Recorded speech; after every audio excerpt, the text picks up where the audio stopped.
আসসালামু আলাইকুম সবাইকে। আজকে আপনাদের জন্য আমি আয়োজন করেছি একটি সি প্রোগ্রামিংয়ের উপরে একটি বেসিক ইন্ট্রোডাকশন ক্লাস। এটা মূলত বেসিক থেকে আপনার ইন্টারমিডিয়েট পর্যন্ত একটা আইডিয়া দেওয়ার ট্রাই করব আমি এই ক্লাসে। তো এই ক্লাসের যে টপিকগুলো থাকবে একদম শুরু থেকে ইন্ট্রোডাকশন, যে হোয়াট ইজ সি আর হোয়াই উই লার্নিং সি, আমরা কেন সি শিখব, তারপর সি এর বেসিক কিছু স্ট্রাকচার, তারপর স্ট্রাকচার আর হচ্ছিল সিনটেক্স, যেমন এর মধ্যে আছে ডেটা টাইপ, তারপর টাইপ কনভার্সন, অপারেটর এক্সেট্রা। তারপর হচ্ছে হলো আমাদের কন্ডিশনাল স্টেটমেন্ট, ইফ এলস, তারপর loop, array, string and function. তো আজকের ক্লাসে হয়তোবা সবগুলো কভার করা পসিবল হবে কিনা আমি আসলে ঠিক শিওর না, কারণ এখানে মানে অনেক কিছু আছে। মানে যদিও এখানে দেখা যাচ্ছে যে অল্প কিছু জিনিস, কিন্তু তারপরেও এর ভিতরে অনেক খুঁটিনাটি অনেক বিষয় আছে। তো আমি তাহলে শুরু থেকে শুরু করি। তো আচ্ছা, তার আগে আরেকটা জিনিস বলে দেই। আপনারা সবাই হয়তো জানেন যে কোড ব্লকসে হচ্ছে হলো আমরা কোড করি। তো কোড ব্লকস তো আশা করি সবাই ইনস্টল করছেন। যদি কেউ ইনস্টল না করে থাকেন, আমি জাস্ট একটু সংক্ষেপে দেখায় দিই। আপনারা ব্রাউজারে যাবেন, গিয়ে হচ্ছে হলো লিখবেন code blocks download. Code blocks download লিখলে চলে আসবে। এখানে ডাউনলোডস প্রথমে যে ইয়েটা আছে, এখানে যাবেন। যাওয়ার পর এখানে ডাউনলোড দ্য বাইনারি রিলিজ, এখানে যাবেন। এখানে যাওয়ার পরে যদি আপনারা উইন্ডোজ ইউজ করে থাকেন তাহলে এখানে উইন্ডোজ 64 বিটে যাবেন। যাওয়ার পর হচ্ছে হলো এই যে এটা কোড ব্লকস 25.03 মিন জিডাব্লিউ সেট আপ, এইটা ইনস্টল করবেন। মিন জিডাব্লিউ সেট আপ এইটা, ঠিক আছে? অন্যগুলো ইনস্টল করার দরকার নেই, না হলে অনেক ঝামেলা ফেস করতে পারেন। এখানে আরও ভার্সন আছে, যদি কেউ লিনাক্স ইউজ করে থাকেন লিনাক্সের জন্য আছে। লিনাক্সের জন্য আপনারা আপনাদের লিনাক্সের ভার্সন অনুযায়ী আপনারা ইয়ে করবেন। আর কেউ যদি ম্যাক ইউজ করে থাকেন, যে ম্যাকের একটাই ভার্সন আছে, এটা আপনারা ডাউনলোড করে নিতে পারেন। এরপর আরেকটা জিনিস লাগবে, সেটা হচ্ছে হলো কম্পাইলার। তো আমরা সাধারণত দুইটা কম্পাইলার ইউজ করে থাকি, একটা হচ্ছে হলো মিন জিডাব্লিউ, আরেকটা হচ্ছে হলো টিডিএম জিসিসি। তো আমরা হচ্ছে হলো ট্রাই করব টিডিএম জিসিসি এই কম্পাইলারটা ইউজ করার জন্য, ঠিক আছে? তো মিনজিডাব্লিউ ইউজ করলেও হয়, কিন্তু মিনজিডাব্লিউর চেয়ে টিডিএমে আরও অনেক বেশি সুবিধা আছে। মিনজিডাব্লিউতে হচ্ছে হলো অনেক লিমিটেশন থাকে। এটা হচ্ছে হলো এটার অর্থ, মিনজিডাব্লিউর ফুল ফর্ম হচ্ছে হলো minimalist GNU for Windows. So এটা একটা মিনিমাল একটা কম্পাইলার। আর টিডিএম হচ্ছে হলো এর মধ্যে আরও অনেক কিছু আছে। তো আমরা এখান থেকে ডাউনলোড করে নিব। এই যে এই মাঝখানের যেটা আছে 10.3.0, তারপর হাইফেন দিয়ে 2, এইটা আমরা ইনস্টল করে নেব। তো এগুলো ডাউনলোড করে আমরা ইনস্টল করে নেব।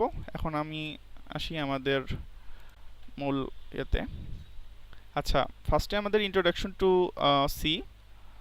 তো এটা ফুল স্ক্রিন করে দেই। আচ্ছা, আমার স্ক্রিন তো দেখতে পাচ্ছেন, তাই না? আচ্ছা, তো হোয়াট ইজ সি? সি একটি হলো জেনারেল পারপাস প্রোগ্রামিং ল্যাঙ্গুয়েজ, যেটার তৈরি করেছেন ডেনিস রিচি। তার হচ্ছে হলো ল্যাবে, উনি একা তৈরি করেননি, ওনার সাথে আর কি ওনার পুরো টিম ছিল। এটা হচ্ছে 1972 সালে আর কি তৈরি করা হয়। এটা অনেক পপুলার ল্যাঙ্গুয়েজ। এখানে আর অনেক কথাবার্তা লেখা আছে, এগুলো একটু দেখে নেবেন, আমি এটা আপনাদের সাথে শেয়ার করব। তারপর হোয়াই লার্ন সি, আমরা সি কেন শিখব? এটা হচ্ছে হলো most popular, one of the most popular programming language. আর হচ্ছে হলো এই ল্যাঙ্গুয়েজটাকে বলা হয় সব ল্যাঙ্গুয়েজের মাদার ল্যাঙ্গুয়েজ। কারণ হচ্ছে হলো সি ল্যাঙ্গুয়েজ দিয়ে অন্যান্য ল্যাঙ্গুয়েজগুলো লেখা হয়েছে, মানে সি এর উপর বেস করে পাইথন সহ আর অনেক ল্যাঙ্গুয়েজ লেখা হয়েছে। আর সি প্লাস প্লাসটা হচ্ছিল সি এর একটা এক্সটেন্ডেড ভার্সন। সি আর সি প্লাস প্লাস 90% সেম। আর শুধুমাত্র পার্থক্য হলো যে সি প্লাস প্লাসে আরও অনেক কিছু এক্সট্রা অনেক কিছু সুবিধা পাওয়া যায়, যেহেতু সি প্লাস প্লাসটা আরও আপডেটেড। তো আমরা সি কেন শিখব? সি শিখলে আমাদের হচ্ছে হলো একদম প্রোগ্রামিংয়ের স্ট্রাকচার প্রোগ্রামিংয়ের একদম কোর কনসেপ্টগুলো সম্পর্কে ধারণা হয়ে যাবে। তো সেই জন্য আমরা সি দিয়ে শুরু করব। তো পরবর্তীতে আমরা যদি জাভা শিখতে চাই বা পাইথন শিখতে চাই, সেক্ষেত্রে আমাদের জন্য ইজি হবে। তো আমরা যদি প্রথমে পাইথন দিয়ে শুরু করি, আমাদের হয়তো বা দেখা যাবে যে ভিতরে অনেক কিছু ল্যাকিং থেকে যাবে, কারণ পাইথনে কোড লেখা অনেক ইজি, কিন্তু ভিতরের কাজগুলো কিভাবে হচ্ছে as a computer science student আপনাদের সবারই জানা প্রয়োজন। এই জন্য আমরা সি দিয়ে শুরু করি। তো difference between C and C plus plus, ওই যে যেটা বললাম যে C was developed as an extension of C. C হচ্ছে হলো সি প্লাস প্লাসের সি প্লাস প্লাস হচ্ছে হলো সি এর একটা এক্সটেন্ডেড ভার্সন। এটার হচ্ছে হলো সিনট্যাক্স অলমোস্ট সেম। আর হচ্ছে হলো মেইন ডিফারেন্সটা কোথায়? মেইন ডিফারেন্স হচ্ছে হলো সিতে ক্লাস অ্যান্ড অবজেক্ট নাই, আর সি প্লাস প্লাসে ক্লাস অ্যান্ড অবজেক্ট আছে। সি হচ্ছে হলো একটা থার্ড জেনারেশন প্রোগ্রামিং ল্যাঙ্গুয়েজ, বা হচ্ছে হলো এটাকে বলা যায় যে মিড লেভেল প্রোগ্রামিং ল্যাঙ্গুয়েজ। আর হচ্ছে হলো C plus plus, Java, Python এগুলো হচ্ছে হলো হায়ার লেভেল বা ফোর্থ জেনারেশন প্রোগ্রামিং ল্যাঙ্গুয়েজ। এগুলো আপনারা সবাই জানেন, কম্পিউটার ফান্ডামেন্টাল কোর্স করে আসছেন। তো এটা সি এর একটা বেসিক কোড, এটা আপনারা সবাই জানেন, এটা জাস্ট দেওয়ার জন্য দেয়া হয়েছে, এটা না দিলেও চলতো। এরপর আপনারা সবাই তো পরিচিত যে কিভাবে কোড ব্লকসে কোড করতে হয়। ফার্স্টে আমরা নিউ ফাইলে যাব, এরপর এমটি ফাইল আসলো, এরপর আমরা এখান থেকে সেভ করে নিব। আমরা এখানে কয়েকভাবে সেভ করতে পারি। ফাইল থেকে আমরা সেভ ফাইলে ক্লিক করে সেভ করতে পারি, অথবা এখান থেকেও সেভ করতে পারি, অথবা কন্ট্রোল এস, কিবোর্ড থেকে কন্ট্রোল এস প্রেস করে আমরা সেভ করতে পারি। তো আমরা এখানে ডকুমেন্ট ফোল্ডারে একটা ফোল্ডার ক্রিয়েট করি। ফোল্ডারের নাম দিলাম হচ্ছে হলো C introduction, TION, C introduction. তো এখানে আমরা দিলাম এটার ফাইলটার নাম দিলাম ধরেন ফার্স্ট প্রোগ্রাম। এখানে কোনো স্পেস দেওয়া যাবে না, আমরা হচ্ছে হলো আন্ডারস্কোর ইউজ করতে পারি। তাছাড়া আমরা ক্যামেল কেস বা স্নেক কেস ইউজ করে লিখতে পারি। ফার্স্ট প্রোগ্রাম ডট সি, এটার এক্সটেনশন হচ্ছিল ডট সি। আর আমরা যদি এখানে মাঝখানে স্পেস দেই তাহলে দেখা যাবে যে কম্পাইল করার সময় কম্পাইলেশন এরর হবে। তো এই ব্যাপারটা আমরা খেয়াল রাখবো, আমরা হচ্ছে হলো কোনো প্রকার স্পেস দিব না। তো আমি সেভ করলাম।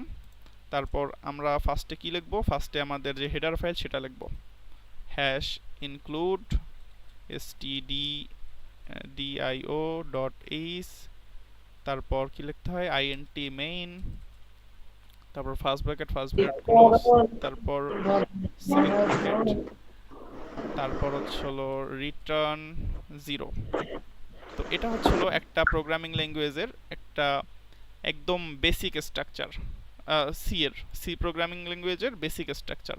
আপনি কোড যেভাবেই করেন, যত বড় কোডই লেখেন না কেন বা যত ছোট কোড, আপনাকে এই জিনিসটা লিখতে হবে, তাই তো?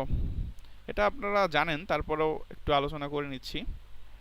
এরপরে আসি আমাদের প্রোগ্রামের স্ট্রাকচার, সি এর স্ট্রাকচার সম্পর্কে যদি আমরা বলি, তো এখানে দেখেন, আপনারা দেখতে পাচ্ছেন যে সি এর স্ট্রাকচার সম্পর্কে কিছু কথা বলা আছে। যে ফার্স্ট লাইনে আমাদের যেটা থাকে হ্যাশ ইনক্লুড studio.h, এটাকে বলে হেডার ফাইল। হ্যাশ ইনক্লুড এইটা দিয়ে আমরা এরপরে আমরা যা লিখি সেটাকে বলে হেডার ফাইল। এরকম আরও বেশ কিছু হেডার ফাইল আছে, এখানে আপনারা দেখতে পাচ্ছেন যে বেশ কিছু হেডার ফাইলের list, studio.h, stdlib.h, string.h, time.h, math, signal, c type, তারপর আরও অনেক কিছু আছে। তবে এখানে IOStream এটা সি এর না, এটা হচ্ছে হলো সি প্লাস প্লাসের। IOStream সম্ভবত assert, এটাও মনে হয় সি প্লাস প্লাসের, আমি শিওর না, আপনারা একটু দেখে নেবেন। কিন্তু IOStream সিতে সাপোর্ট করে না, এটা সি প্লাস প্লাসের। আর হচ্ছে হলো এরপর সেকেন্ড লাইনে আমরা যেটা লিখি সেটা হচ্ছে হলো একটা ফাংশন। এটা একটা ফাংশন, এটা হলো একটা, এটাকে বলে মেইন ফাংশন। এখানে ভয়েডটা দিলেও হয়, না দিলেও হয়। তারপরে আমরা একটা সেকেন্ড ব্র্যাকেট দিয়ে শুরু করি, এটাকে বলে কার্লি ব্রেসেস। আমরা হচ্ছে হলো তো first bracket, second bracket, third bracket বলি, কিন্তু এটা এই সেকেন্ড ব্র্যাকেটকে প্রোগ্রামিং এর ভাষায় বলা হয় কার্লি ব্রেসেস। তারপর হচ্ছে হলো এর ভিতরে আমরা যা লিখি সেগুলোকে বলে স্টেটমেন্ট। আর হচ্ছে হলো লাস্টে আমরা এই কার্লি ব্রেসেসটা এন্ড করে দেওয়ার আগে আমরা হচ্ছে হলো রিটার্ন করে দিই, রিটার্ন 0 লিখি। এটা হচ্ছে আমাদের সি এর বেসিক স্ট্রাকচার। তো আপনারা যখন আরও শিখবেন, আরও জানবেন, তখন এইখানে প্রতিটার কাজ কি আরও বেটার আর কি জানতে পারবেন। আপাতত আমি অত বিস্তারিত এক্সপ্লেন করতেছি না, কারণ তখন দেখা যাবে যে আপনাদের বোরিং লাগবে।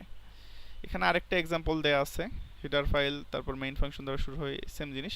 আর এখানে আরেকটা এক্সট্রা জিনিস আছে যে কমেন্ট। কমেন্ট করতে হইলে ডাবল স্ল্যাশ দিতে হয়, ডাবল স্ল্যাশ দিয়ে কমেন্ট করে। ডাবল স্ল্যাশের পরে আপনি যা কিছু লিখবেন সেটা কম্পাইলের সময় কম্পাইল হবে না, এটাকে বলে সিঙ্গেল লাইন কমেন্ট। তো এরপর হেডার ফাইলের সম্পর্কে আরও কিছু জিনিস আছে, এটা আপনারা একটু দেখে নেবেন পরে, তাও আমি একটু বলি যে studio.h এর মধ্যে আপনাদের কি কি বিল্ট ইন ফাংশন থাকে।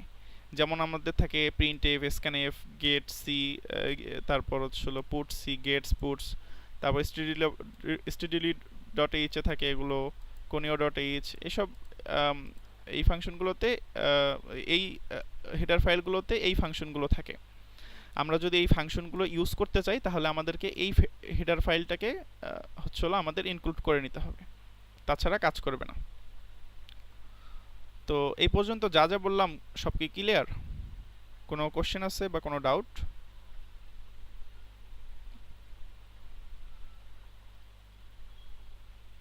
আপনাদের কোনো ডাউট থাকলে আপনারা বলতে পারেন বা চ্যাট বক্সেও লিখতে পারেন। আচ্ছা, তাহলে আমরা একটু সামনের দিকে যাই। আচ্ছা, কমেন্ট। তো সিঙ্গেল লাইন কমেন্টের ব্যাপারে যেটা বললাম যে সিঙ্গেল লাইন কমেন্ট হচ্ছে হলো ডাবল স্ল্যাশ দিয়ে লিখতে হয়, আর মাল্টিপল লাইন কমেন্টের জন্য প্রথমে একটা স্ল্যাশ দিতে হয়, তারপরে হচ্ছে হলো একটা স্ট্যাটিক সাইন, তারপর হচ্ছে হলো আমি মাল্টিপল লাইন আমি যা যা লিখবো এগুলো আর কি কাউন্ট হবে না। তারপর শেষ করার জন্য এখানে প্রথমে স্ট্যাটিক সাইনটা দিতে হয়, তারপর হচ্ছে হলো স্ল্যাশ। এর মাঝখানে আমি যা কিছু লিখবো সেগুলো হচ্ছে হলো কম্পাইল করবে না। তো কমেন্টের উপকারিতা কি? মানে আমি ধরেন হচ্ছে হলো একটা জিনিস করছি, একটা কোডে একটা জিনিস করছি, যেমন এখানে প্রিন্ট করা হয়েছে এইটা। তো এখানে কমেন্টের মধ্যে লেখা আছে কি asking user for the value, মানে এক কথায় বলতে গেলে কমেন্ট ইউজ করা হয় যে ইউজারদের বোঝার সুবিধার্থে, যারা ডেভেলপারদের বোঝার সুবিধার্থে। আপনি হচ্ছে হলো থাউজেন্ডস অফ লাইন কোডিং করছেন, এখন কোন লাইনে কি করছেন সেটা তো অন্য কেউ দেখলে বুঝবে না, অথবা এমনও হতে পারে যে আপনি নিজে আপনার কোড বুঝতেছেন না যে আপনি ওই লাইনে কি করছেন। সো এইভাবে কমেন্ট লিখে রাখলে হচ্ছে হলো আপনার বুঝতে সুবিধা হবে যে এখানে এরপরে কাজটা কি হয়েছে, ঠিক আছে। তারপর অনেক ক্ষেত্রে দেখা যায় যে আমরা ডিবাগিং করার ক্ষেত্রেও এই কমেন্ট ইউজ করি। ধরেন আমার একটা লাইনে এরর আসতেছে, তো আমি এই লাইনটা যদি ইয়ে করে কমেন্ট করে যদি চেক করি যে কমেন্ট করে রান করলে কি আসে, এটা আমরা হচ্ছে হলো কমেন্ট করার মাধ্যমে বুঝতে পারি।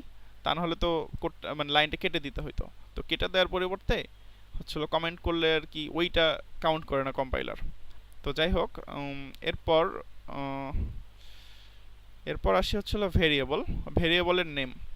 তো ভেরিয়েবল জিনিসটা হচ্ছে হলো যে আমি একটু যদি কোডে যাই, আমরা হচ্ছে হলো ধরেন দুইটা সংখ্যা যদি যোগ করতে চাই, কিভাবে যোগ করব? প্রথমে আমি নিব আইএনটি মানে হচ্ছে হলো ইন্টিজার টাইপের হচ্ছে হলো ডেটা। তো ডেটা টাইপ কি সেটা আসতেছি একটু পরে। তারপর হচ্ছে হলো আমরা লিখব একটা নাম্বার নিলাম, একটা ভেরিয়েবল নেব এ আর একটা ভেরিয়েবল বি। আমরা যে বীজগণিতে যে হচ্ছে হলো ভেরিয়েবল মানে কি চলক, তাই না? কেউ একজন বলেন ভেরিয়েবল মানে চলক না? আমি ভুলে গেছি আসলে ভেরিয়েবল বাংলা। আপনারা বীজগণিতে করে আসছেন যে ধরি এক্স সমান এত, ওয়াই সমান এত, তো সেম জিনিস। ভেরিয়েবল হচ্ছে হলো মানে এমন একটা জিনিস যেটা হচ্ছে হলো চেঞ্জ হয়। মানে আমি এখানে একটা মান দিতে পারবো 10, আর এখানে দিলাম ধরেন 20। আমি পরবর্তীতে এ এর মান আবার এ সমান আমি বি লিখতে পারি। প্রথমে এ এর মান আমি দিলাম 10, পরে আবার হচ্ছে এ এর মান চেঞ্জ করে দিলাম 20। তো এই জিনিসটাকে বলে ভেরিয়েবল, যে আমি এর মধ্যে একটা সংখ্যা স্টোর করতে পারবো, সেটাকে ডিলিট করতে পারবো, চেঞ্জ করতে পারবো। সো এই যে ভেরিয়েবলের আমি নামগুলো দিচ্ছি, এই নামগুলোর একটা রুলস আছে। তো এই রুলসগুলো হচ্ছে হলো names can contain letter, digit, underscore. কিন্তু লেটার, ডিজিট, আন্ডারস্কোর এই জিনিসগুলো থাকতে পারে, কিন্তু আমরা শুরুতে কখনো ডিজিট দিতে পারবো না। আমি এইভাবে আমি লিখতে পারি A1, B1, এইভাবে আমি নাম দিতে পারি, কিন্তু আমি কখনো এইভাবে দিতে পারবো না, 1A 1B এইভাবে দিতে পারবো না। ধরেন হচ্ছে হলো আমি যদি এইভাবে দেই, সরি 1a এইভাবে আমি দিতে পারবো না, 1b এইভাবে দিতে পারবো না। আমাকে ফার্স্টে হয় আন্ডারস্কোর দিয়ে শুরু করতে হবে অথবা যে কোনো অ্যালফাবেট দিয়ে শুরু করতে হবে। অর্থাৎ আমরা হচ্ছে হলো ভেরিয়েবলের নামের ক্ষেত্রে শুরু করব হচ্ছে হলো এ থেকে জেড অথবা ক্যাপিটাল এ থেকে ক্যাপিটাল জেড অথবা আন্ডারস্কোর, এগুলো দিয়ে আমরা শুরু করব। এর বাইরে অন্য কিছু দিয়ে আমরা শুরু করতে পারবো না। আর হচ্ছে হলো আমরা ডিজিট ইউজ করতে পারবো, কিন্তু হচ্ছে হলো ডিজিটটা এইভাবে আমি লিখতে পারবো A1 B2 তারপর হচ্ছে হলো C3 এইভাবে লিখতে পারবো। আর আমাদের যদি ফার্স্টের একটা ডিজিট দিতেই হয় তাহলে আমরা হচ্ছে হলো আন্ডারস্কোর ইউজ করব। তো আন্ডারস্কোর ইউজ করলে আমরা এটা ইউজ করতে পারবো। তো এখানে সেই জিনিসগুলো বলছে যে names must begin with a letter or an underscore. Names are case sensitive. My var, এখানে দেখেন স্পেলিংটা দেখেন, এম ওয়াইটা ছোট হাতের, ভিটা বড় হাতের, এ আর ছোট হাতের, আর এখানে সবগুলোই হচ্ছে হলো ছোট হাতের বা স্মল লেটার। তো আমি যদি লিখি এ আর এ দুটো কিন্তু সেম হবে না। আমি ধরেন একটা ইন্টিজার নিলাম আইএনটি এ দিয়ে আর একটা ইন্টিজার নিলাম আইএনটি বি দিয়ে, এই দুটো কিন্তু সেম না, এই দুটো হলো ডিফারেন্ট জিনিস। সো আর হচ্ছে হলো আরেকটা জিনিস আছে যে হচ্ছে হলো রিজার্ভড কিওয়ার্ড, যেগুলো সেগুলো আমরা ইউজ করতে পারবো না নামের ক্ষেত্রে। সিতে হচ্ছে হলো রিজার্ভ কিওয়ার্ড আছে 32টা রিজার্ভ কিওয়ার্ড আছে। এগুলো হচ্ছে হলো অটো, ব্রেক, কেস, এই যে এখানে আপনারা যেগুলো দেখতে পারতেছেন এগুলো আপনারা একটু পরে দেখে নেবেন। এইগুলো আমরা হচ্ছে হলো হিসেবে ভেরিয়েবলের নাম হিসেবে ইউজ করতে পারবো না। যদি আমি দেই ধরেন আইএনটি ফর যদি দিতে চাই এটা নিবে না, কারণ ফর হচ্ছে হলো একটা রিজার্ভ কিওয়ার্ড, এই যে এখানে ফর আছে। আমি যদি দিতে চাই হচ্ছে হলো অটো, AUTO, অটো নিবে না।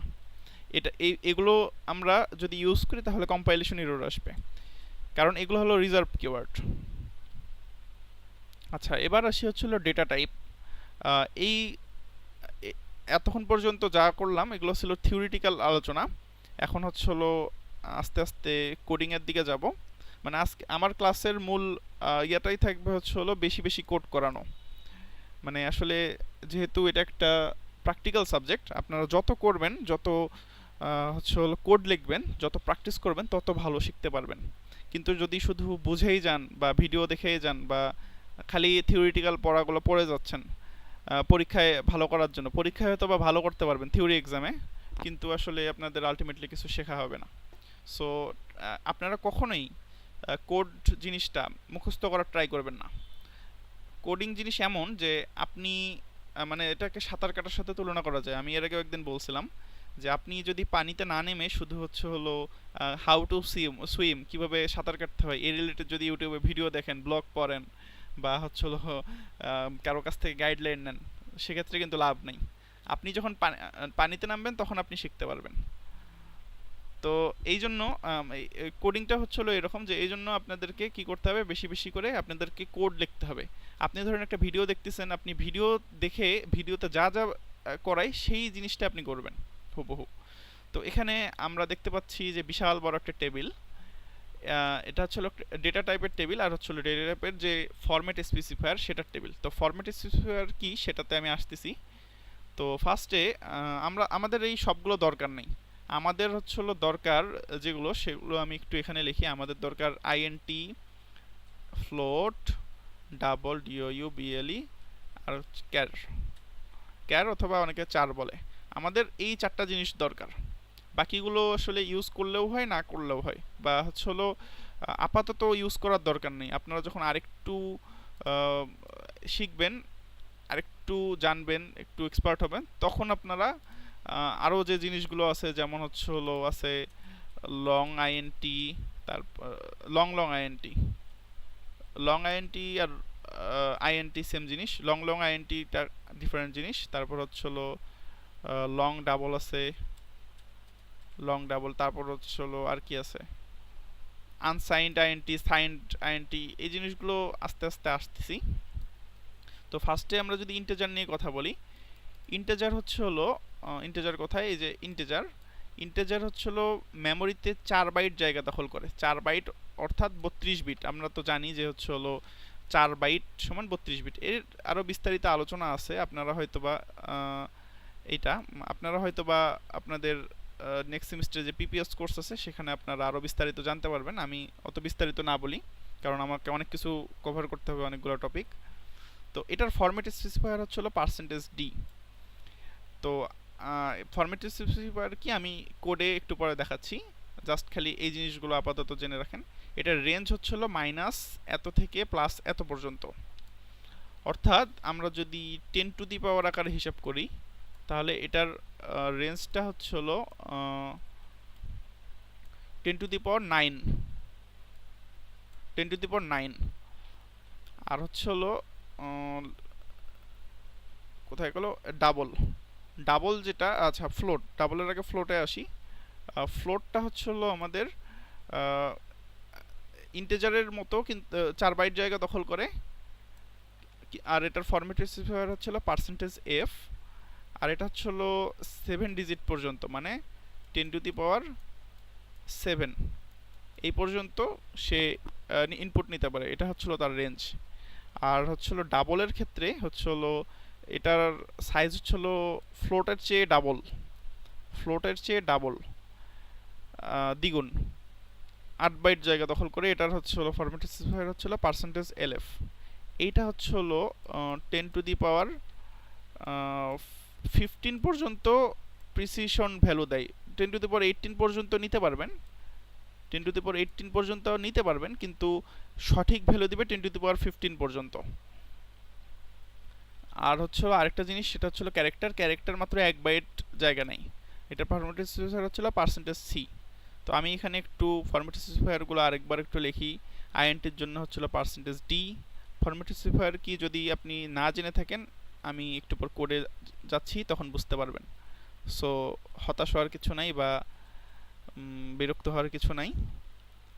%lf হচ্ছিল ডাবলের জন্য, এরপর ক্যারেক্টারের জন্য হচ্ছিল %c। আচ্ছা, এখন আমরা এক এক করে আসি, একটা কোড লিখি। ধরলাম আমি একটা ইন্টিজার নিলাম a সমান আমি 10 দিলাম। এটাকে আমি যদি প্রিন্ট করতে চাই, তাহলে আমি কিভাবে প্রিন্ট করতে পারি? প্রিন্টএফ লিখতে হবে। প্রিন্টএফ লেখার পর আমি কি ডাইরেক্ট এর ভিতরে a লিখবো? এর ভিতরে কি a লিখবো? a লিখলে কি আসবে? প্রিন্টএফ এর ভিতরে যেটা থাকে সেই জিনিসটাই তো প্রিন্ট হয়, তাই না? আপনারা তো হ্যালো ওয়ার্ল্ড সম্পর্কে জানেন, বা অ্যাটলিস্ট একবার হইলেও তো আপনারা হ্যালো ওয়ার্ল্ড কোডটা লিখছেন সবাই। তো আমি ওই জন্য হ্যালো ওয়ার্ল্ড কোডটা আর কি লিখলাম না, যেহেতু আপনারা ফার্স্ট সেমিস্টার শেষ করছেন অলরেডি। আচ্ছা, যাই হোক, প্রিন্টএফের ভিতরে আমরা যা কিছু লিখি সেই জিনিসটা প্রিন্ট হয়, কিন্তু আমি a এর ভ্যালু 10 এই জিনিসটা কিভাবে প্রিন্ট করব? এটার জন্য আমি যেটা করব, এখানে এই যে a এর যে ডেটা টাইপ, a এর ডেটা টাইপ হচ্ছে ইন্টিজার, এটার ফরম্যাট স্পেসিফায়ারটা আমাকে এর ভিতরে লিখতে হবে। লেখার পরে আমি কমা দিয়ে লিখব a, কোটেশনের পর কমা দিয়ে লিখব a, মানে আমি যে হচ্ছে হলো যেটার যে ভেরিয়েবলের আমি ডেটাটা শো করতে যাচ্ছি সেইটা। আমি যদি এটা রান করতে চাই, আমাকে তার আগে এই লাইনগুলো কমেন্ট করতে হবে, তা না হলে এখানে এরর আসবে, কম্পাইলেশন এরর আসবে। এগুলো আমি কমেন্ট করলাম। এখন আমি রান করি। রান করার জন্য আমরা এখানে বিল্ড অপশন থেকে বিল্ড অ্যান্ড রানে ক্লিক করব, অথবা এখানে যে আইকনটা দেখতে পাচ্ছেন বিল্ড অ্যান্ড রান, এখানে ক্লিক করলেও হবে, অথবা আরও একটা ওয়ে আছে, সেটা হচ্ছে হলো কিবোর্ড থেকে F9 ফাংশন 9 প্রেস করা। তো আমি F9 প্রেস করলাম। এখন কোডটা কম্পাইল হচ্ছে।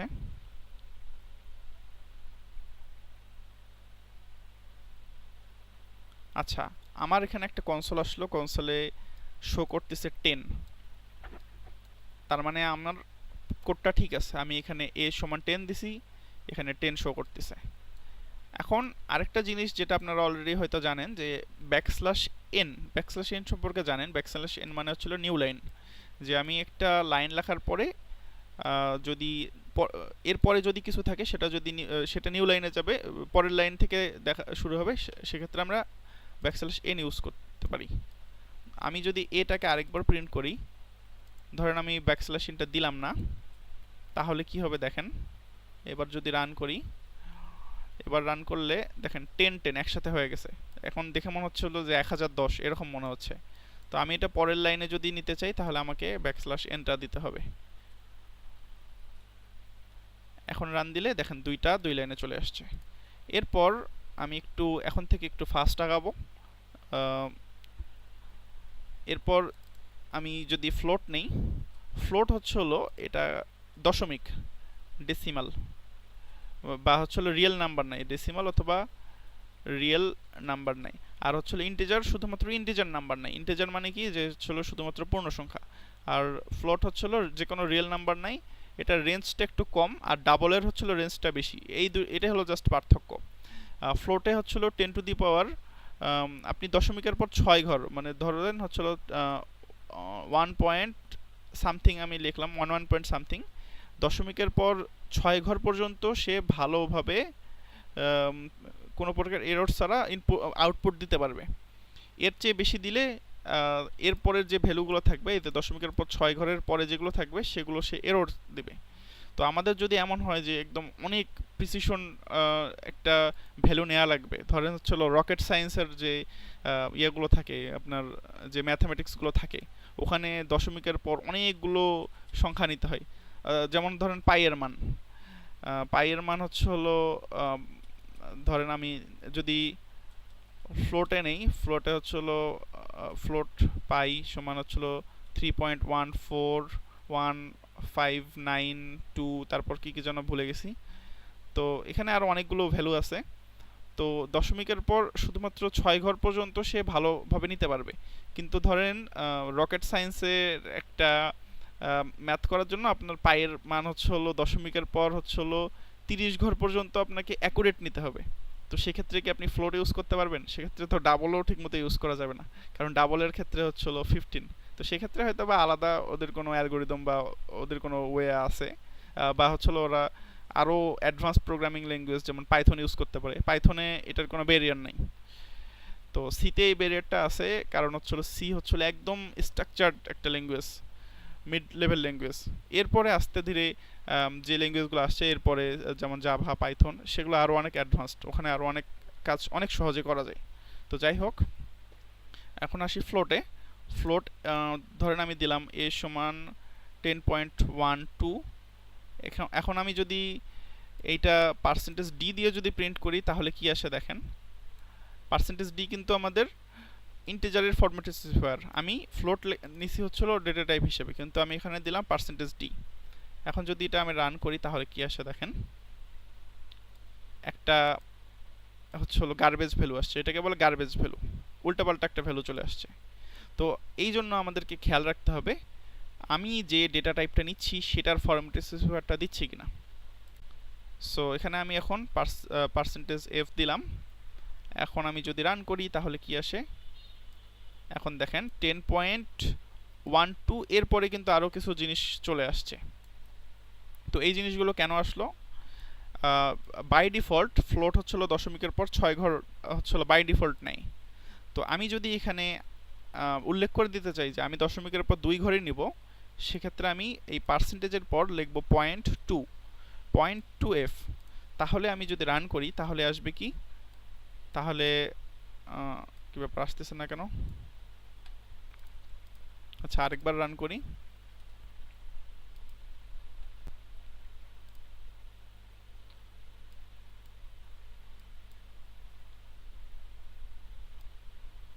কি ব্যাপার, এক মিনিট, আমার কোড ব্লকসটা একটু হ্যাং করছে। আরেকবার যদি রান করি, এই যে এবার চলে আসছে দেখেন 10.12, এরপর এক্সট্রা জিরোগুলো আর নাই।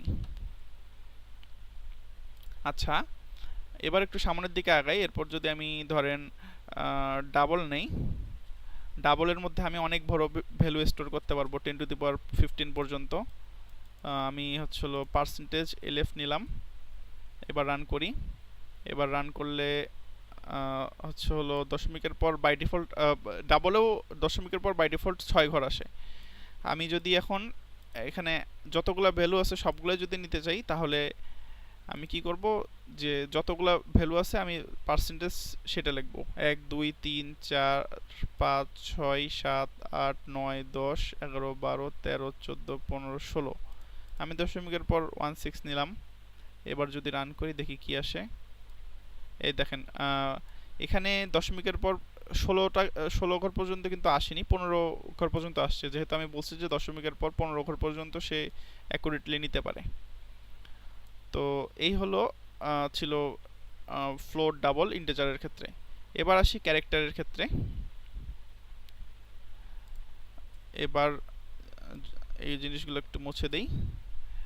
এবার হচ্ছিল ক্যারেক্টার কি করে, একটা হচ্ছিল যে কোনো একটা লেটার সে নেয়, যে কোনো লেটার হইতে পারে, আবার 1 2 3 যে কোনো কিছু হইতে পারে। মানে ক্যারেক্টারের মধ্যে মানে আমাদের যে আস্কি ভ্যালু আছে, আস্কি ভ্যালু সম্পর্কে হয়তো বা সবাই জানেন। ASCII আস্কি টেবিল আমি একটু আপনাদেরকে দেখানোর ট্রাই করি। এটা এটা হলো আস্কি টেবিল। আমি একটু এটা আপনাদেরকে দেখানোর ট্রাই করি। আচ্ছা, এটা একটু হিজিবিজি, আমি একটু ক্লিন একটা আস্কি টেবিল খুঁজতেছি। আচ্ছা, আমার কাছেই তো আছে মনে হয়।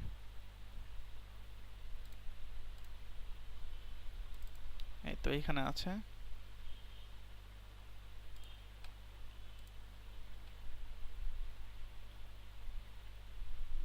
আচ্ছা, ওপেন হচ্ছে। এই যে এটা হলো একটা আস্কি টেবিল, এটাকে বলে আস্কি টেবিল। এখানে আপনারা দেখতে পাচ্ছেন যে অনেক হিজিবিজি। প্রথমে হলো HX, তারপর বলছি হেক্সাডেসিমাল, তারপর ডেসিমাল, তারপর ক্যারেক্টার, তারপর হচ্ছিল ওটার কাজ কি সেটা, সেই জিনিসটা সম্ভবত আছে, আমি ঠিক শিওর না। আচ্ছা, এইখান থেকে দেখেন এখানে ডেসিমাল ভ্যালুগুলো খেয়াল করেন আর ক্যারেক্টারটা খেয়াল করেন, হেক্সাডেসিমালটা লাগবে না। ডেসিমাল ভ্যালু 65 সমান হচ্ছিল A, 66 সমান B, 67 সমান C। তো আমরা যখন কোনো একটা ক্যারেক্টার নেই ABCD, আসলে এটার এগেনস্টে যে আস্কি ভ্যালুটা আছে ডেসিমাল বা হচ্ছে হেক্সাডেসিমাল, সেটা হচ্ছে মেমোরিতে স্টোর হয়।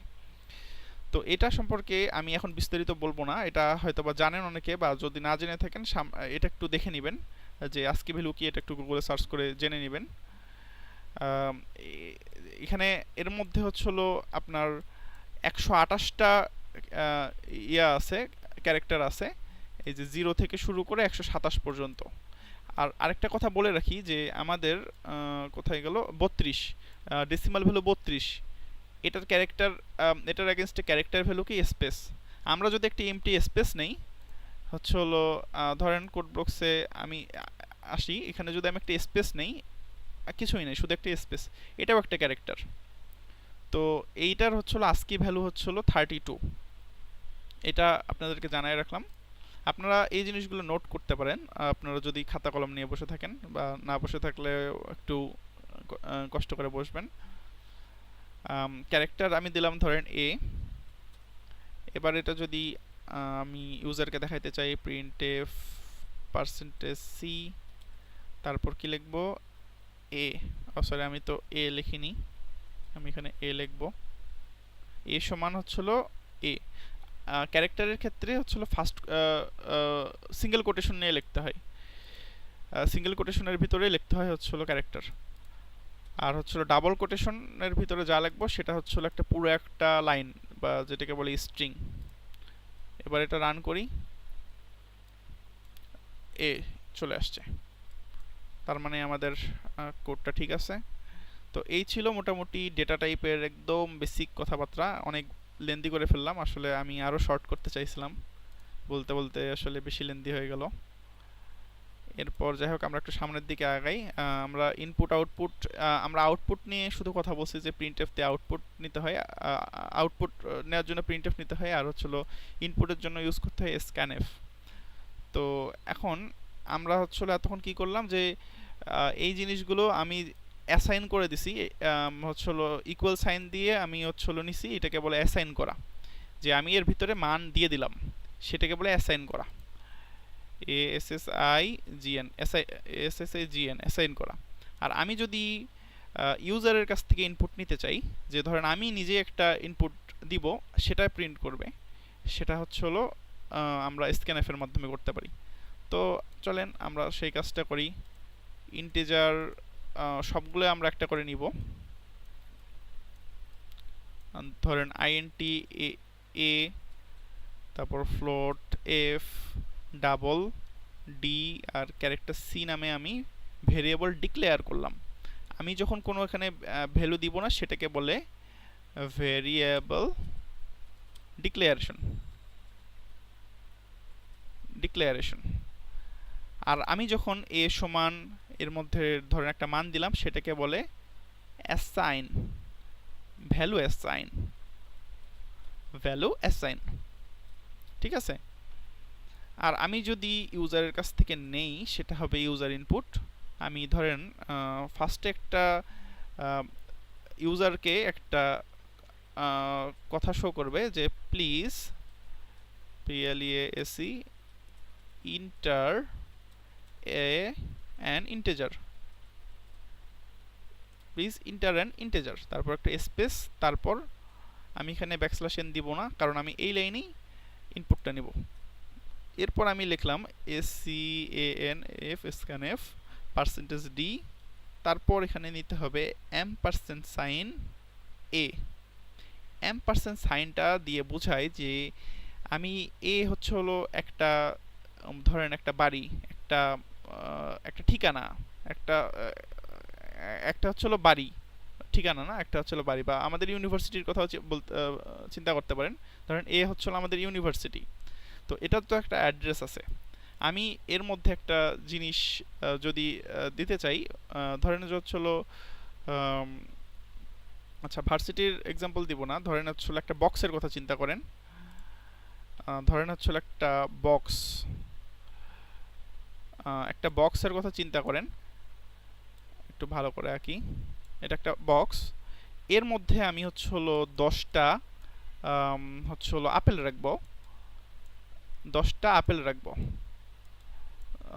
আপেল যদি আমি রাখতে চাই আমি এই বক্সের মধ্যে আমি রাখবো।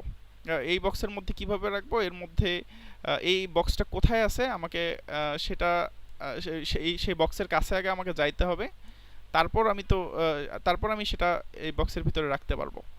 তো ধরেন এই বক্সের নাম হচ্ছিল আমার A, তো এর ভিতরে আমি অ্যাসাইন করে দিতে পারি 10। আর ইউজার ইনপুট নেওয়ার ক্ষেত্রে আমি যে হচ্ছে হলো এই সাইনটা দিছি, এটা দ্বারা বোঝায় যে এটা হচ্ছিল রেফারেন্স বা এটার অ্যাড্রেস। আমি যখন A নামে একটা জিনিস আমি ডিক্লেয়ার করতেছি, দাঁড়ান আমি একটু এটা ফুল স্ক্রিন করি।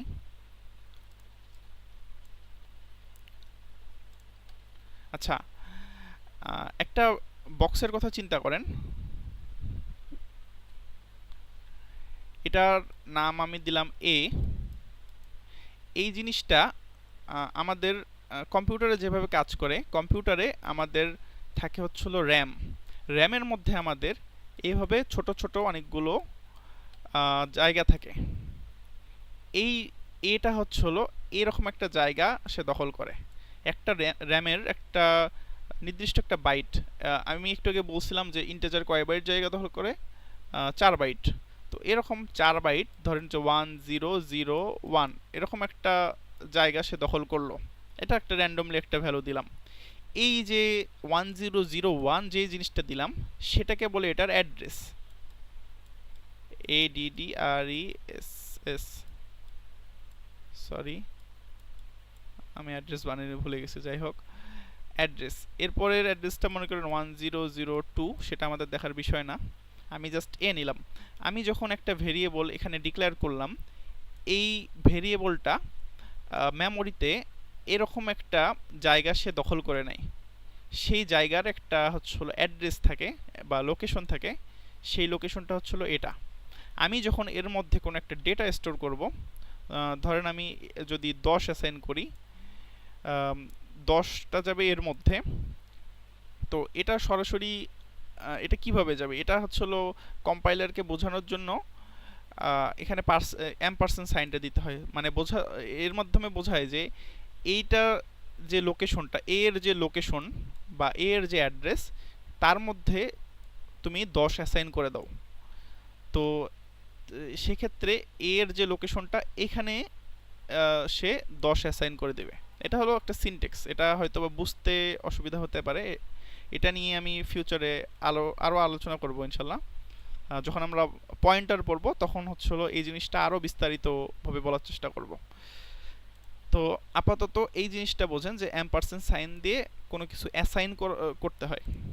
আমি এর মধ্যে আমি যদি একটা ভ্যালু অ্যাসাইন করতে চাই তখন আমি সেটার যে অ্যাড্রেসটা আছে সেইটা আমি এখানে লিখব, কিন্তু প্রিন্ট করার সময় কিন্তু অ্যাম্পারসেন্ট সাইনটা দিতে হয় না। ঠিক আছে, এরপর আমি এটা গেল ইন্টিজার। এরপর ধরেন একটা ফ্লোট যদি আমি নিতে চাই, FLOAT পার্সেন্টেজ এফ একটু তাড়াতাড়ি করি। তারপর ধরেন ডাবল এরপর হচ্ছে হলো ক্যারেক্টার CHAR। তো ডাবলের জন্য পার্সেন্টেজ LF, আর হচ্ছে হলো এখানে ডাবলের জন্য D, আর হচ্ছে হলো ক্যারেক্টারের জন্য পার্সেন্টেজ C, আর এখানে হচ্ছে হলো নিব C। তো এখন আমার ইনপুটগুলো নেওয়া হয়েছে। এখন এই জিনিসটাকে আমি ইউজারকে দেখাইতে চাই, সেক্ষেত্রে আমি কি করব, printf ধরেন আমি এইভাবে দিব যে ইউ হ্যাভ entered entered। আচ্ছা, এইভাবে না লিখে আমি জাস্ট লিখি ইন্টিজার, ইন্টিজার পার্সেন্টেজ কি হবে D, তারপর হচ্ছে হলো লিখবো A। এখানে কিন্তু এটার অ্যাড্রেসটা লিখতে হবে না, মানে হচ্ছে অ্যাম্পারসেন্ট সাইনটা দেখতে হবে না, কারণ আমি এই জিনিসটা প্রিন্ট করতে চাচ্ছি। এটা হলো সিনট্যাক্স। এটা হয়তো প্রথম অবস্থায় যারা একদম নতুন বুঝতে একটু হিজিবিজি লাগবে, আমি এখানে কেন অ্যাম্পারসেন্ট সাইন ইউজ করব, এখানে কেন ইউজ করব না। তবে এটা ধরে নেন যে এটা হলো সিনট্যাক্স। এটার আরও ব্যাখ্যা আছে, আপাতত ওইদিকে না যাই। অলরেডি আপনাদের একজন করে কমতে শুরু করছে, মাত্র এখন 12 জন আছে, 11 জন আছে। ছিল হচ্ছিল 20 জনকে 22 জনের মতো। বাকিদের হয়তো বা বিরক্ত লাগতেছে বা হচ্ছে হলো বুঝতে পারতেছে না জিনিসগুলো, ওই জন্য চলে যাচ্ছে। আসলে প্রোগ্রামিং জিনিসটা এত ইজি না, প্রোগ্রামিং শেখা অনেক কষ্ট, কিন্তু যদি আপনি একটু কষ্ট করে শিখতে পারেন তখন দেখবেন যে একটা টাইমে যে আপনার এই জিনিসটা ভালো লাগবে, যখন আপনি প্রবলেম সলভ করতে পারবেন। তো যতদিন পর্যন্ত এই জিনিসগুলো শিখবেন না বা শেখার ট্রাইও করবেন না, ব্রেন স্টর্মিং করবেন না, ততদিন পর্যন্ত এই জিনিসগুলো হিজিবিজি লাগবে, অনেক কঠিন লাগবে। ক্লিয়ার? তো এখানে আমি এটার যে ডেটা টাইপ যেগুলো আমি দিছি সেগুলো এখানে দিয়ে দিই। ফ্লোটের জন্য দিছিলাম F, ডাবলের জন্য হচ্ছে হলো D, আর হচ্ছে হলো ক্যারেক্টারের জন্য C। এখানে \n দিব, \n মানে নিউ লাইন, সরি কি করতেছি, \n। আচ্ছা, এবার যদি রান করি, আচ্ছা এখানে আমি একটা সেমিকোলন দেইনি। সেমিকোলনটাও একটা সিনট্যাক্স। আমি যদি কোনো লাইনে সেমিকোলন না দেই তাহলে সেক্ষেত্রে কিন্তু আমার একটা কম্পাইলেশন এরর আসবে। আর এই যে নিচে যে লগ যেটা আছে, এই যে বিল্ড মেসেজ, এখানে আমাদের একটা এক্সেপশন থ্রো করবে, সেইটা না, সেটা হচ্ছে হলো কি এরর, সেই জিনিসটা এখানে লেখা থাকবে যে এক্সপেক্টেড সেমিকোলন বিফোর ক্যার। এই ক্যারেক্টারের CHAR ক্যার অথবা চার এর আগে একটা সেমিকোলন সে এক্সপেক্ট করতেছে। তো আমি এটা কত নম্বর লাইন, 7 নম্বর লাইন, দেখেন যাচ্ছে 7 নম্বর লাইনে একটা রেড মার্ক করা। তো আমি এখানে সেমিকোলন দিলাম, এবার রান করি। আচ্ছা, এখন আমার এখানে কিছু আসলো না কেন? আচ্ছা, ওয়েট আ মিনিট, দেখি কিসের জন্য এরকম হলো।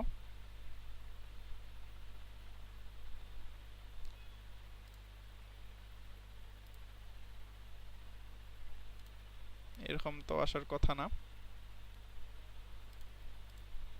আরেকবার রান করি।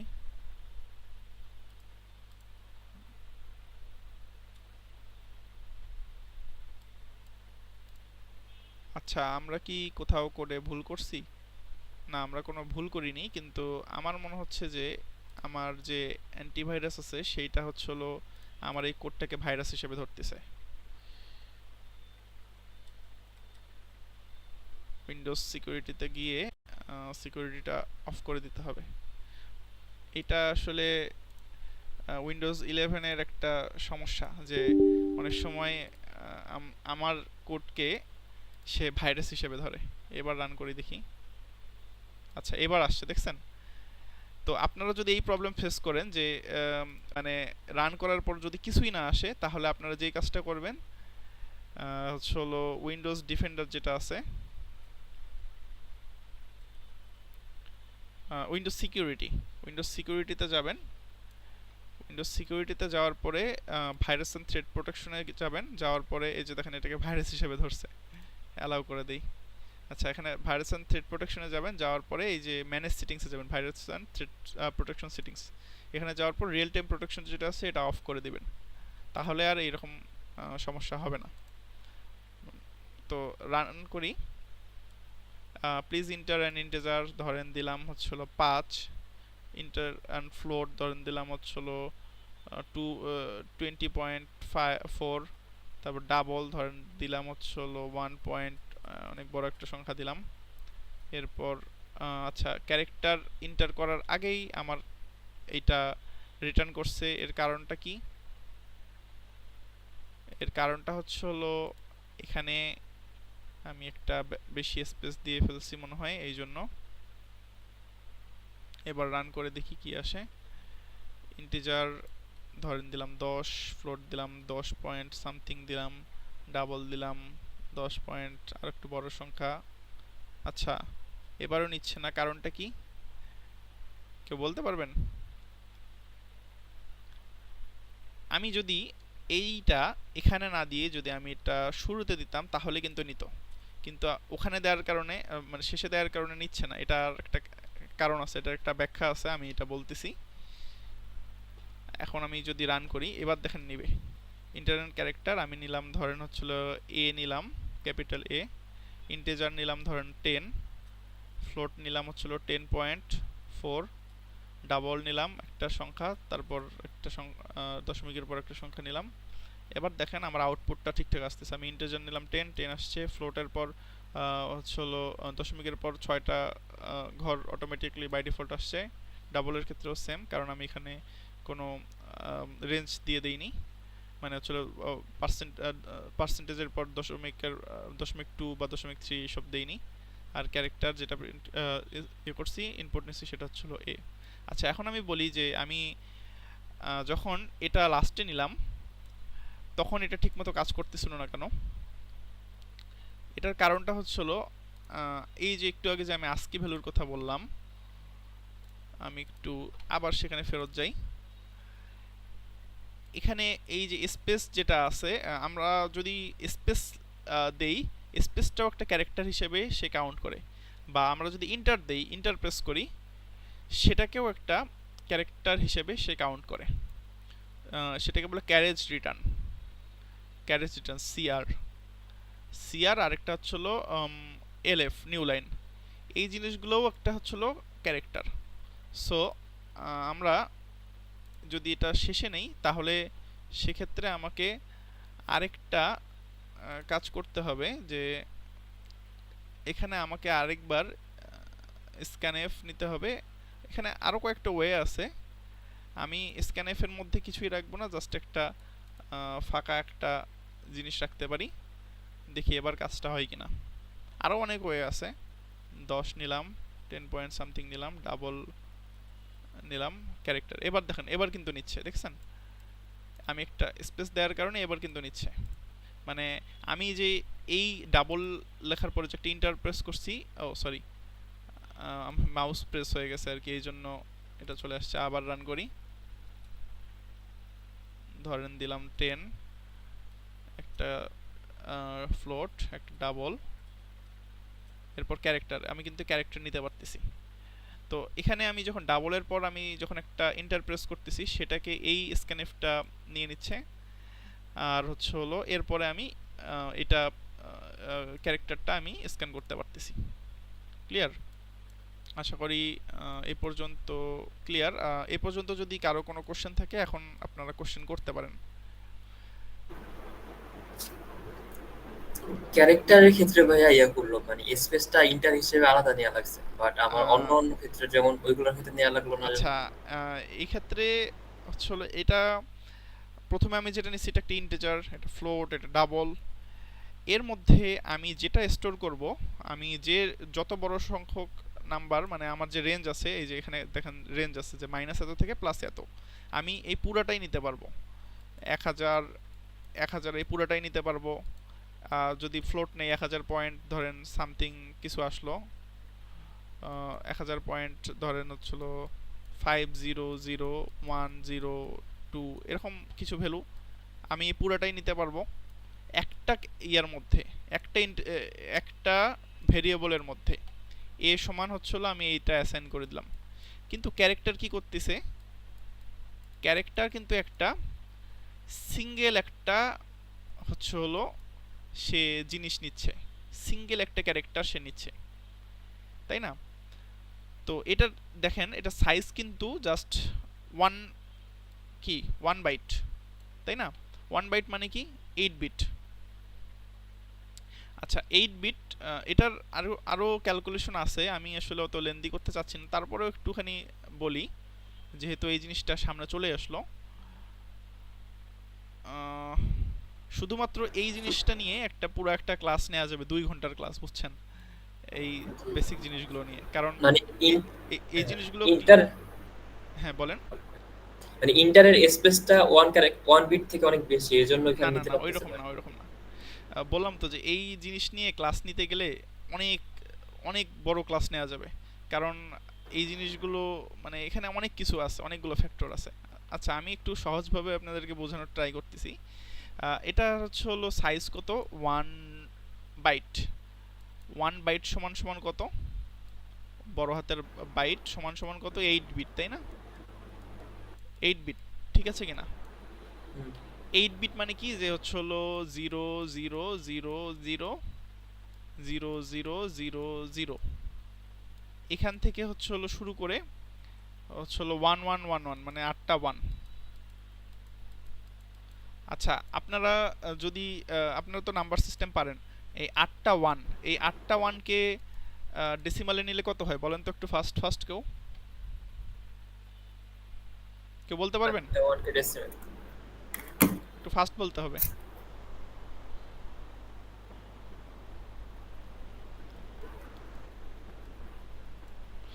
আচ্ছা আচ্ছা আমি বলতেছি 127 হবে। করে দেখেন, ক্যালকুলেটরে করে দেখেন, 127 হয়, ঠিক আছে কিনা?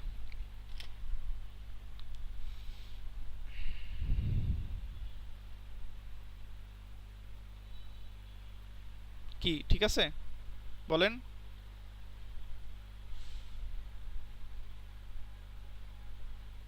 255 মেবি। হ্যাঁ 255। কিন্তু এখানে আরেকটা বিষয় আছে, সরি, যদি হচ্ছে হলো দশমিকের পর 7টা, আমি এখানে আরেকটা জিনিস বলতে ভুলে গেছি, সেটা হচ্ছে হলো আমাদের যে প্রথম যে যেটা থাকে সেটাকে কি বলে, এমএসবি। Sign bit. এমএসবি তাই না, মোস্ট সিগনিফিকেন্ট বিট, এমএসবি। আচ্ছা আচ্ছা। এটাকে বলা হচ্ছিল সাইন বিট, এটা বাদে হিসাব করতে হয়, এটা বাদে হিসাব করলে আসবে 127, আর এটা সহ জি যদি জি আমরা হিসাব করি তাহলে 255 আসবে, ঠিক আছে? তো আমরা প্রথমটা বাদে হিসাব করি, সেই জন্য এটা আসে। কিসের জন্য? কারণ দেখেন আমরা কিন্তু হিসাব করতেছি -128 থেকে +127 পর্যন্ত, তাই না? যদি আমরা মাইনাসের গুলো স্টোর রাখতে চাই তাহলে আমাদেরকে প্রথমটা অবশ্যই আমাদেরকে আমাদের বাদে হিসাব করতে হবে, কারণ প্রথমটার ক্ষেত্রে এমএসবি, যেটা এমএসবি জিরো মানে হচ্ছে হলো, এমএসবি যদি জিরো হয় এর মানে বোঝা হচ্ছে প্লাস, আর এমএসবি যদি আহ, আহ, হচ্ছে হলো 1 হয়, সরি, এমএসবি 1 হইলে হবে হচ্ছে হলো মাইনাস। আচ্ছা যাই হোক, এটা আর কি অনেক দূরে চলে গেছি, এটা এই আজকের এই লেকচারের অংশ না। তো এই কারণে আসলে এই জিনিসটা, আর হচ্ছিল আমি আপনার কোশ্চেনের অ্যান্সার দেই যে এই ইন্টেজার, সরি ইন্টার যেটা আছে, সেটাকে বলে হচ্ছিল রিটার্ন, বা হচ্ছিল নিউ লাইন বলতে পারেন, এই যে নিউ লাইন এলএফ আর হচ্ছে হলো সিআর, ক্যারেজ রিটার্ন। তো যখন আমি একটা ইন্টার প্রেস করতেছি তখন ওইটা একটা ক্যারেক্টার হিসেবে নিচ্ছে। তো সো এই কারণে ওইটা যেহেতু একটা ক্যারেক্টার হিসেবে নিচ্ছে, সেই কারণে আমি যে এই জায়গায় যে স্ক্যানএফটা নিচ্ছি, ওই ইন্টারটাকেই সে হচ্ছে হলো এই হচ্ছে হলো ক্যারেক্টারটা হিসেবে ধরতেছে। আর আমি যখন এখানে আম, একটা স্পেস দিব, বা একটা ফাঁকা কিছু একটা দিব, তখন আমি যে ইন্টারটা দিচ্ছি বা একটা স্পেস নিচ্ছি, সেটা এইটাকে মানে হচ্ছে হলো কনসিডার করবে, ঠিক আছে? জি। আচ্ছা। কিন্তু আরেকটা বিষয়, আপনি মানে ফার্স্টে যেভাবে ইউজ করলেন, মানে একটা স্ক্যানারের ভিতরেই প্রথমে একটা স্পেস দিয়ে দেন পার্সেন্ট সি দিলেন, ওই ক্ষেত্রে নিতেছেন না, ওইটার কোনো এই ক্ষেত্রে বিশেষ কোনো কারণ আছে? এই ক্ষেত্রে না নেয়ার কারণ হইতে পারে যে এই ক্ষেত্রে তো নেয়ার কথা, কিন্তু এই এখন এটা হয়তো বা কম্পাইলারের কারণে হচ্ছে নাকি? কম্পাইলারের কারণে হচ্ছে না, কম্পাইলারের কারণে হয়তো বা নাও হইতে পারে, দেখি। আচ্ছা, এবার নিছে। তখন হয়তো বা কোনো একটা কারণে নেয়নি।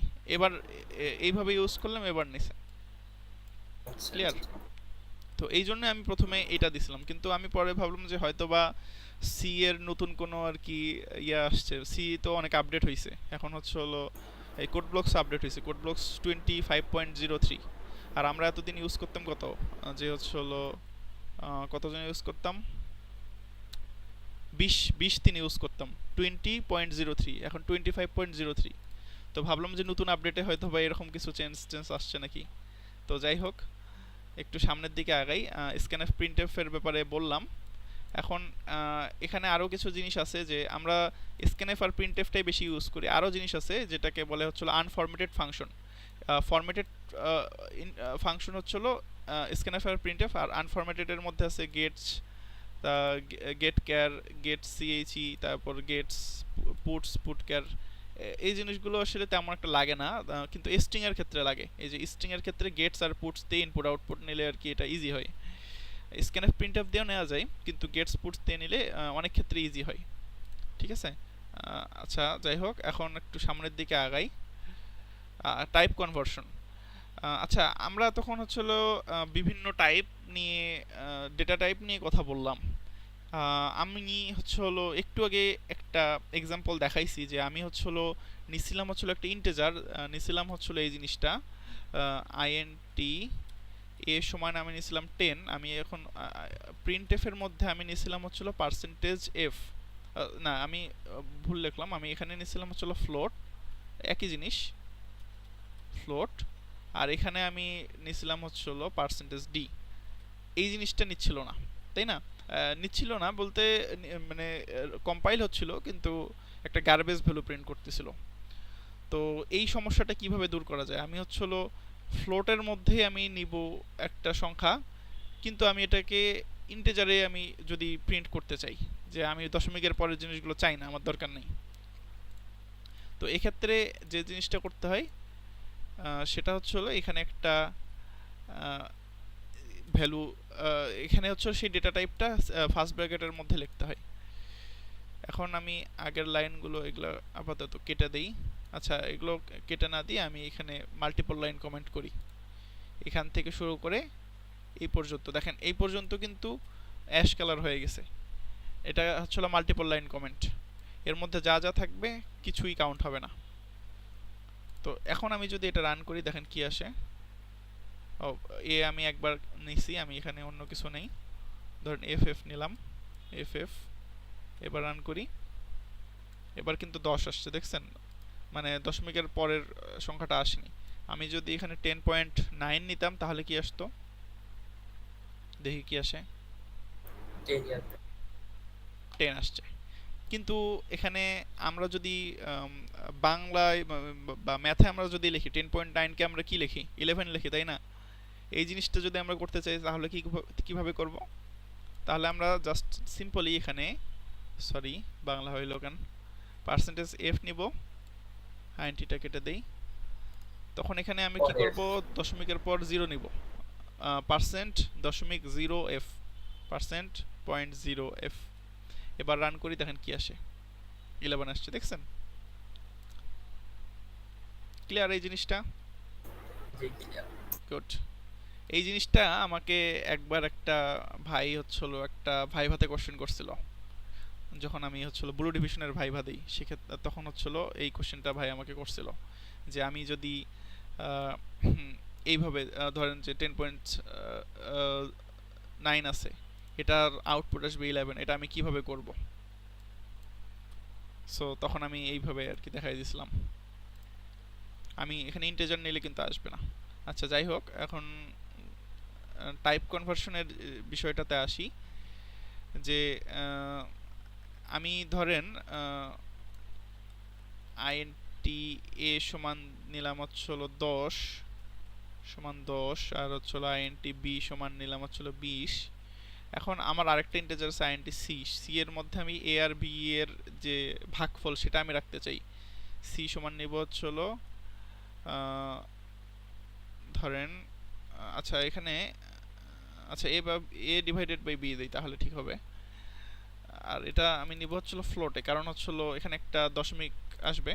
কিন্তু আমি যদি এই শুধুমাত্র সিটা প্রিন্ট করি, সি পার্সেন্টেজ এফ, সিটা যদি প্রিন্ট করি তাহলে কি আসে দেখেন। ও আবার এ নিচ্ছি, সরি। ধরেন হচ্ছিল এ ওয়ান নিলাম, বি ওয়ান নিলাম, এ ওয়ান বি ওয়ান, এ ওয়ান বি ওয়ান। এবার রান করি। এই কি ব্যাপার, ও সিও নিছি, সরি। ধরেন যে হচ্ছিল ও নিলাম, ও। আমরা সেম নামের ভেরিয়েবল ডিক্লেয়ার করতে পারি না এই জন্য। আচ্ছা দেখেন জিরো আসছে, কিন্তু এখানে কিন্তু জিরো আসার কথা না, 0 পয়েন্ট সামথিং আসার কথা ছিল। তো সেই জিনিসগুলো না আসে সরাসরি জিরো আসতেছে।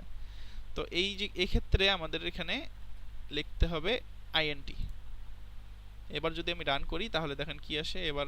আচ্ছা এবারও 0 আসলো, কারণ আমার এখানেও মনে হয় আইএনটি নিতে হবে, তাই তো? এমন তো হওয়ার কথা না। আচ্ছা এই ব্যাপারটা কেউ বলতে পারবেন? এটা তো এইভাবে আসার কথা ছিল, কিন্তু আসলো না কেন? আমি A divided by A one divided by B one করলাম, নাকি এটা কম্পাইলারের প্রবলেম? এখানে আমার যে এক্সাম্পলগুলো আছে এখানে তো এইভাবেই করা আছে, কিন্তু সেক্ষেত্রে কাজ করতেছে। ও সরি, আমি এখানে আইএনটি নিছি কেন? এখানে তো ফ্লোট হবে, সরি। এখানে ফ্লোট হবে কারণ আমি তো ইন্টিজার থেকে আমি ফ্লোটে কনভার্ট করতেছি, তাই না? আমি এখানে যদি আইএনটি লিখি তাহলে তো হবে না, কারণ এটা তো ইন্টিজারেই আছে। রান করি, এবার দেখি কত আসে।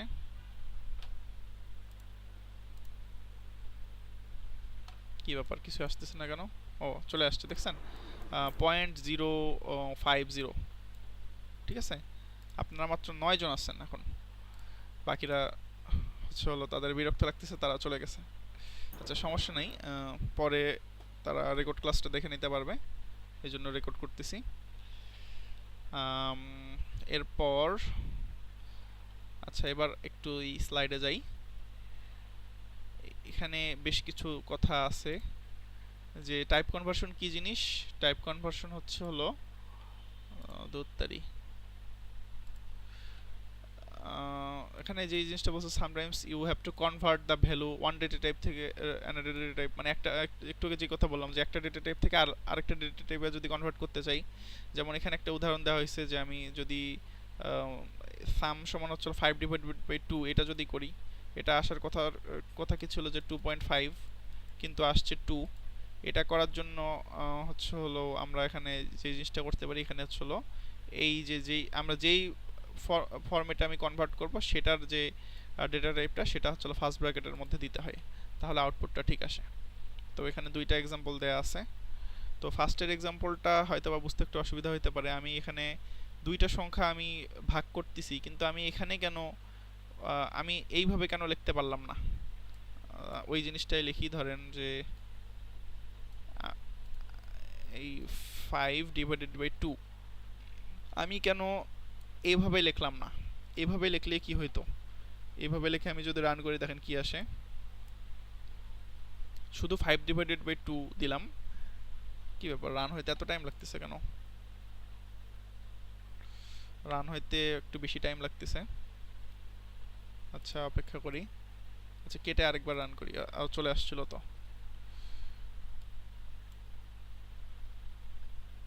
আমার পিসি কি হ্যাং করতেছে নাকি? এমন তো হওয়ার কথা না। এই যে চলে আসছে, দেখেন শুধু 2 আসছে, দশমিকের পর বাকি সবগুলো 0 আসছে। কারণটা হলো আমি যখন একটা পূর্ণ সংখ্যা নিচ্ছি, দুটোই কিন্তু পূর্ণ সংখ্যা, এখানে কিন্তু কম্পাইলার আগে দেখতেছে যে আমি এখানে যে জিনিসটা নিচ্ছি, একটা পূর্ণ সংখ্যা নিচ্ছি, এটাকে ইন্টিজার হিসেবে সে কনসিডার করতেছে, এটাকেও একটা ইন্টিজার হিসেবে কনসিডার করতেছে। এরপর এই দুটা যে ভাগ ভাগ করতেছে, ভাগ করার পরে যে আউটপুটটা আসতেছে, তারপরে সেটা এই ফ্লোটের মধ্যে রাখতেছে। আগে ভাগটা হচ্ছে, তারপর ফ্লোটের মধ্যে রাখতেছে। মানে সে কিন্তু দেখতেছে না যে আমি এটা কার মধ্যে স্টোর করতেছি। এই জিনিসটা কি বুঝতে পারছেন? কোনো যদি কনফিউশন থাকে, feel free to ask me. এই জিনিসটা বোঝা অনেক ইম্পর্ট্যান্ট। কারো কোশ্চেন থাকলে বলতে পারেন এই ব্যাপারে। আচ্ছা, আশা করি নাই। ঠিক আছে, তো এই জন্য এই প্রবলেমটা দূর করার জন্য এখানে আমি একটা দিব ফ্লোট, বা যদি ডাবল ইউজ করতে চাই সেক্ষেত্রে আমি দেব ডাবল। দিলাম, এবার দেখেন 2.5 আসছে। ঠিক আছে, এবার একটু সামনের দিকে আগাই। আচ্ছা, এখানে আরেকটা বিষয় সেটা বলবো যে টাইপ কনভার্সন হচ্ছিল দুই ধরনের, ইমপ্লিসিট কনভার্সন আর হচ্ছিল এক্সপ্লিসিট কনভার্সন। এই ব্যাপারে এখন ডিটেলস বলবো না, এটা একটু আপনারা W3 স্কুলস থেকে দেখে নেবেন। W3 SCH OOLS W3 schools C. আমি আর কি এই যে ইনফরমেশনগুলো, এই যে এক্সাম্পলগুলো, এগুলো W3 স্কুলস থেকেই কালেক্ট করছি। W3 স্কুলস হচ্ছিল শেখার জন্য অনেক ভালো একটা প্ল্যাটফর্ম। এটা আমি আপনাদেরকে এটার ওয়েবসাইটটা একবার দেখাই। গুগলে যে লিখবেন W3 schools, W3 schools C লিখবেন, সি লিখলে তাহলে একবার সরাসরি সি এরটা আসবে। এখানে গেলাম, এখানে যাওয়ার পর দেখেন একদম বেসিক থেকে অ্যাডভান্স যা যা লাগে সব কিছু আছে এখানে। Intro, get started, syntax, input output, যা যা লাগে সব কিছু এখান থেকে আছে, এখানে থেকে পাবেন। ঠিক আছে, তো এখানে আমি কোনটার কথা যেন বললাম, ডেটা টাইপ, এই যে টাইপ কনভার্সন, এখানে অনেক বিস্তারিত লেখা আছে, আপনারা একটু দেখে নেবেন। এই ব্যাপারে আমি আর অত বিস্তারিত না বলি, আমি একটু সামনের দিকে আগাইতে যাচ্ছি। এবার একটা ভেরিয়েবল নিয়ে কথা বলবো, সেটার নাম হলো কনস্ট্যান্ট ভেরিয়েবল। এতক্ষণ আমরা কনস্ট্যান্ট তো ভেরিয়েবল না, সরি কনস্ট্যান্ট, আমি এখানে লিখতে ভুল করছি, আসলে কনস্ট্যান্ট ভেরিয়েবল না, কনস্ট্যান্ট হচ্ছে কনস্ট্যান্টই।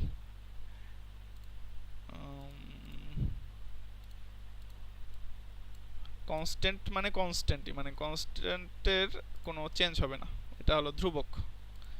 আর ভেরিয়েবল মানে যেটা হলো পরিবর্তনশীল, চলক। ধ্রুবক আর চলক আলাদা জিনিস। আমরা তো জানি যে হলো সি এর মান, পাই এর মান, তারপর কি আছে,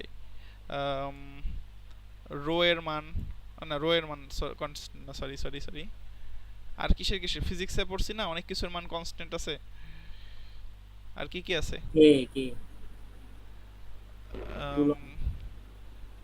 অনেক কিছু আছে, জি এর মান কনস্ট্যান্ট আছে, আরো অনেক কিছু আছে, এখন মনে পড়তেছে না, যাই হোক। তো এই কনস্ট্যান্ট মানগুলো যেগুলো আমাদের পরিবর্তন করার দরকার নেই, সেটা আমরা হলো কনস্ট কিওয়ার্ড ইউজ করে আমরা নিতে পারি। খালি ডেটা টাইপটা সেম থাকবে, খালি শুরুতে আমরা কনস্ট লিখব। এই যে কনস্ট কিওয়ার্ডটা নিলে আমি আর এই জিনিসটাকে চেঞ্জ করতে পারবো না। আমি একটু এখানে যদি দেখাই, আমি নিলাম কনস্ট int x সমান সমান 10। এখন আমি এইটাকে যদি প্রিন্ট করতে চাই %d x, এটা রান করি, রান কি করছি, ও রানই করি না আমি, সরি, হ্যাঁ 10 আসছে। এখন আমি যদি এইটার মানটা আমি যদি চেঞ্জ করতে চাই, ধরেন আবার লিখলাম x সমান ধরেন 20 লিখি, এবার যদি x টাকে প্রিন্ট করতে চাই তাহলে দেখেন কি আসে। এবার কিন্তু একটা আমাকে কম্পাইলেশন এরর দিবে, দেখছেন? কনস্ট কিওয়ার্ডটা ইউজ করার কারণে আমি এটার ভ্যালু আমি চেঞ্জ করতে পারবো না, একবার যেটা অ্যাসাইন করে দেব সেটাই। আমি যদি এখানে কনস্টটা ইউজ না করতাম তাহলে কি হইতো দেখেন, প্রথমে আসছে 10 এরপরে 20, কিন্তু কনস্ট কিওয়ার্ড ইউজ করার কারণে আমার হলো মান এখানে এটা আসছে। আর আরেকটা পার্থক্য আছে নর্মাল ভেরিয়েবলের সাথে কনস্ট্যান্টের। আমরা ভেরিয়েবলের ক্ষেত্রে আমি যদি ধরেন একটা ভেরিয়েবল ডিক্লেয়ার করি, ধরেন এটার নিচে ডিক্লেয়ার করলাম int y যদি নেই, আমি শুধু এটা হলো ডিক্লেয়ার করতে পারবো, অনলি ডিক্লেয়ার করতে পারি। এখানে আমি অ্যাসাইন চাইলে করতেও পারি, নাও করতে পারি। আমি চাইলে পরের লাইনে অ্যাসাইন করতে পারি y সমান 10, কিন্তু x এর ক্ষেত্রে কিন্তু আমি সেই কাজটা করতে পারবো না। x এ আমাকে অবশ্যই অ্যাসাইন করে দিতে হবে, কারণ এটা একটা কনস্ট্যান্ট। আমাকে বলে দিতে হবে যে তুমি কনস্ট্যান্ট, তোমার মান এত। ধরেন আমি হলো যদি c এর মান নিতে চাই, c কি আলোর বেগ 10⁸, তাই না? 1e8 এইভাবে লেখা যায়। 1e8 মানে 10⁸, মানে একের পর 8টা শূন্য। তো এখন আমি এইভাবে নিতে পারি, কিন্তু আমি যদি এই জিনিসটা যদি পরের লাইনে যদি নেই, এখানে যদি না নিয়ে পরের লাইনে নিতে চাই, দেখেন কি আসে। এবার যদি রান করি, এখানে একটা এরর আসছে, conflicting type qualifiers for C. Oh sorry, C নামে নিতে পারবো না, আমি এখানে ধরেন ক্যাপিটাল সি নিলাম। ক্যাপিটাল সি নেই, আচ্ছা এখানে ক্যাপিটাল সি যদি ইয়ে করি, আচ্ছা এই এক্সটা কেটে দিই, নাহলে আবার এখানেও এরর আসবে। শুধু সি, ও সরি, ওখানে আবার একটা ইয়া দেইনি, কি বলে, সেমিকোলন দেইনি, ব্যাকস্ল্যাশ না। রান করি, দেখেন কি আসছে, যে assignment of read only variable C. এটাকে বলে রিড অনলি, এটাকে আমি রাইট করতে পারবো না। কনস্ট্যান্টকে বলে রিড অনলি, রিড অনলি। আর এটাকে মাস্ট বি